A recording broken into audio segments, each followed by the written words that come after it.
Masu saurare Awwal Janyau ne ke farin cikin saduwa da ku a cikin wani sabon shirin mu na tambayoyinku da amsa. Shirin da muke gabatar muku a kowane ƙarshen mako daga nan sashen Hausa na Arafai.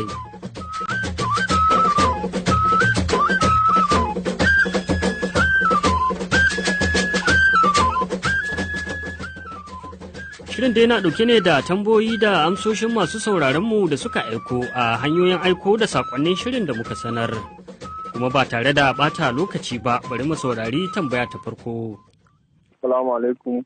Mai magana Ahmadu Manaja daga nan Bauchi anguwan Karofin Madaki. Sashen Hausa na gidan rediyo Faransa ina so ku bani tarihi shahararren mawakin zamanin nan na Hausa wato Nura M Inuwa. Wanda ya yi wake-wake da dama a kafin Hausa, wani irin nasarori ne ya taɓa samu a harkokin waƙoƙinsa, yaushe ne fara harkan waƙoƙin, ina fatan da kuma tarihinsa. Salamu alaikum. To haka ma dai wannan tambayar ce Safiya Yakubu Lame ta aiko da kuma Anas Yari, kuma na tattauna da mawaƙin na Hausa Nura M Inuwa wanda ya bamu tarihin rayuwarsa. To kafin in fara ba da tarihin rayuwana da farko zan gabatar da kaina ga masu sauraronmu. Yawwa. Sunana Nura M Inuwa kamar yadda aka sani, kuma asalin sunana Nura Musa Inuwa wanda a yanzu aka fi sani da M Inuwa. Kuma haifaffen garin Kano ne ni. Na yi masaƙa a karatuna na primary school, na yi masaƙa special primary school inda daga nan na tafi Gwammaja2 inda na yi secondary school dina cikin ikon Ubangiji na gama. Daga nan kuma Allah ya ikonsa na shiga cikin sana'ata wadda aka sani ka'in da na'in. Wato ta waka kenan. Na'am. To kamar yaushe za a ce ka fara yin waka zuwa yanzu? To na shiga waka ka'in da na'in dai a shekarar 2007 ne. A wannan shekarar na fara waka. Kasancewa ta a cikinta dumu-dumu sai wajen 2009. 2009 kenan.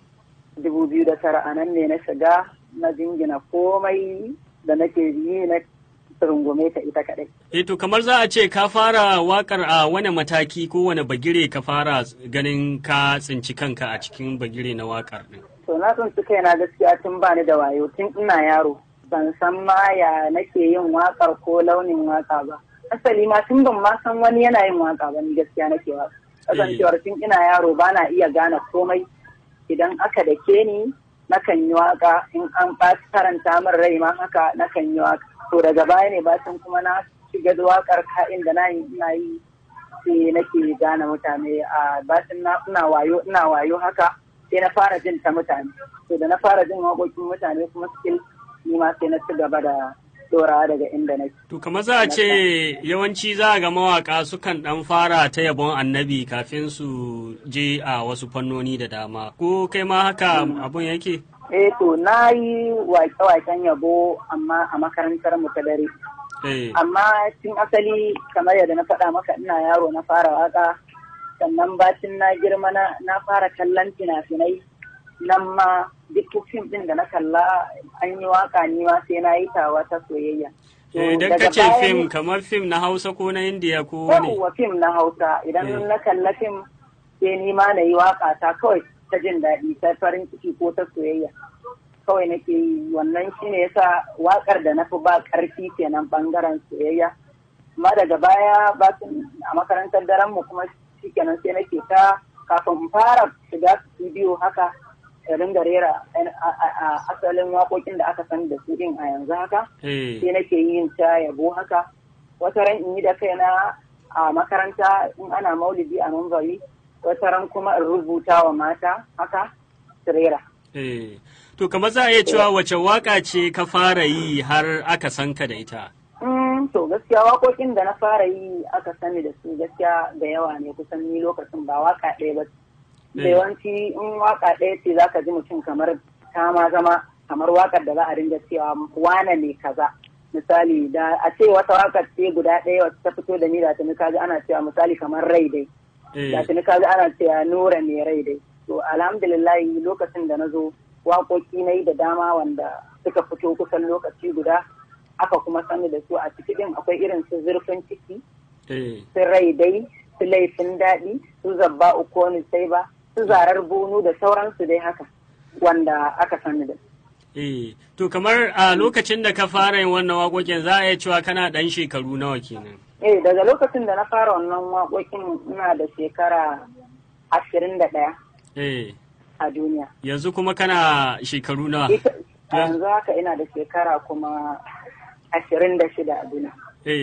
To, Manura suna tambayar cewa shin za ka iya gaya masu ko adadin waƙoƙi guda nawa ne yanzu kai? Gaskiya, wallahi abin ya fi ƙarfi na domin da yawa, ni kaina ban san adadin abubuwan da nake. To, kamar wace waƙa ce ka fi so cikin waƙoƙinka? To, idan ka ce so duka ina son, amma idan ka ce bakan damiya ta, ita ce rigar aro. Rigar aro. To zan so ko masu saurare su san cewa da kai muke magana kaɗan rera masu ko da baiti biyu na waƙar misali haka. Allahu ƙadiran alamai ya sha'u me yau da gobe sarkin dare. Yadda ka so hakan ake kagowa ya mulkin ka ba a yi. In ka zubo ruwan sama ya sauka duniya ne imar sawa zai tare. To ka ji da aka gaishe. To kamar Nura misali ya kake ji idan kana waƙa haka? Gaskiya ina yin waka nakan ji daɗi sannan nakan yi farin ciki kasancewar akwai saƙonni wanda in zan yi ba wai ina yin ta kawai a waka don jin daɗin ba nakan ɗauko wasu abubuwa wanda ina ganin zan watsa su ga jama'a kuma sau da yawa in ma kace daɗi yanzu waka ta bi jiki in ma daɗin ne tuni ya tafi yanzu ta zama dole na ne kawai ina yi ko da ko ba daɗi ko ban jin daɗi na kan yi ta. To haka dai, ban san me da misali za mu ga an zo zamani ne na mawaƙa matasa irin ku haka. Shin kamar baka ganin akwai hamayya tsakanin ku da sauran mawaƙan kila wani wata waƙa ta yi fice da za ka ga kila basirar shi ta hitaka ka ji wani abu? Gaskiya ban taɓa jin wannan ba. Ban taɓa jin irin wannan wai a'a dan wane ya fi ni ba ko wani abu ba na tunanin wannan. Idan ya fi nin koko ya yi wani abu da ya sunawa Allah ne dan nima ba ni nake yi ba Allah ne kuma ba zan ce na fi kowa ba. Haka ne. Nura akwai kalubale da za ka iya cewa ka fuskanta a rayuwa a misali wannan sana'ar taka ta waka? Kalubalen da na fuskanta ba zai wuce na acid da aka watsa mini wanda kuma tuni a baya ne duniya kuma ta sani wannan shine babban kalubalen da na fuskanta a dama cikin tambayar su masoyanka da suka aiko muna tambayar a nan sashen Hausa na Radio Faransa suna son su ji da gaske ne cewa wai an zuba maka acid a ido. Da gaske ne amma ta faru. To ya abun ya faru kana hanya ne koko dai haka kawai wani ya ganka ya zuba ma acid? To ne mata kuma aka yi amfani da sana'ata aka yaudare ni aka san irin weakness na ma'ana abin da zai iya ja hankali na je har hakan ta kasance aka yi amfani da shi irin suka ce waka suke so su bani a lokacin kuma sun zo guri na bana nan don Allah in taimaka in zo saboda weekend ne a lokacin shi kuma yana so gobe zai bar gari daga Abuja ya zo don Allah in taimaka in so wannan dalilin yasa na amsa kiran shi na je a ce shi ba haka din ba yaudara ce yana so ya cutar da ni na je kuma suka cutar da ni a takaice dai haka ne abin ya faru. To sai mu ce Allah ya sauke da fatar dai yanzu acid din bai lahanta idonka ba.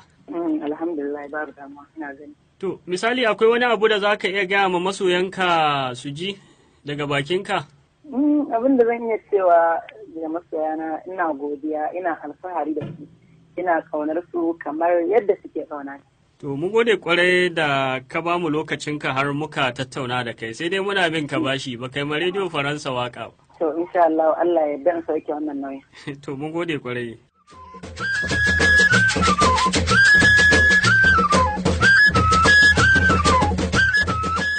Yanzu sai mu je ga mai tambaya na gaba.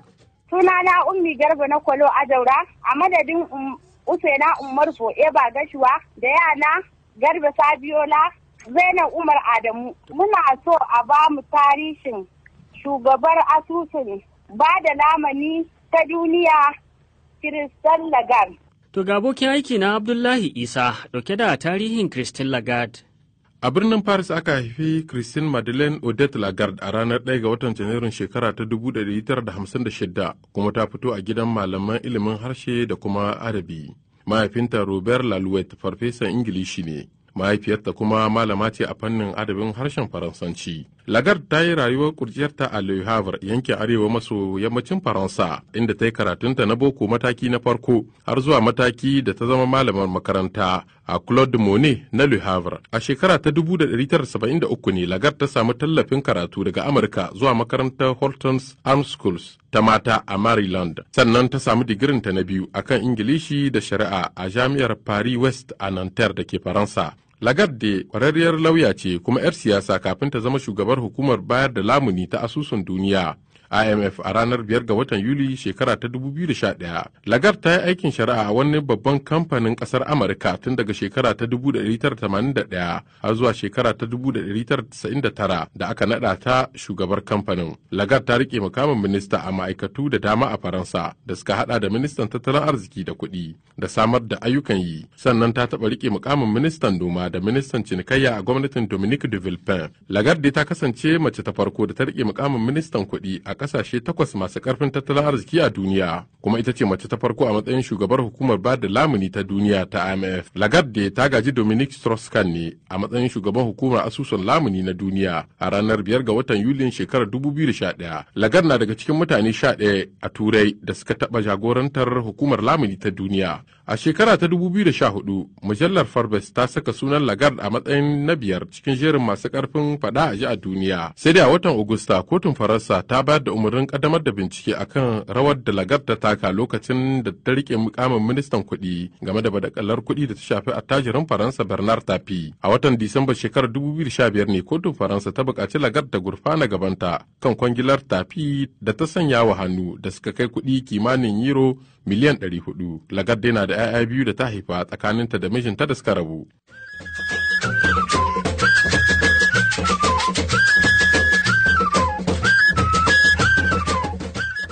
Yanzu kuma sai mu je ga mai tambaya na gaba. Sunana Lawal Hussaini daga Muciya 'yan Awaki sabon garin Zaria. Na yi tambaya ne akan ciwon basir. Shi menene ciwon basir kuma menene yake kawo shi? Wane ƙwayoyin cuta ne suke kawo shi? Sannan kuma wane irin magani ya kamata a amfani da shi domin samun waraka ga ciwon? To abokin aiki na Salisu Isa ya tattauna da Dr. Nasiru Ismail, likita a asibitin koyarwa ta Malam Aminu Kano a Najeriya. Wato ita cutar basir wata cuta ce da ke kowa sakamakon kumburi da hanyoyin jini suke yi na cikin dubura. Idan suka kumbura sai su iya fashewa, in suka fashe sai ga suna zubar da jini. Ko kuma lokacin suka kumbura ba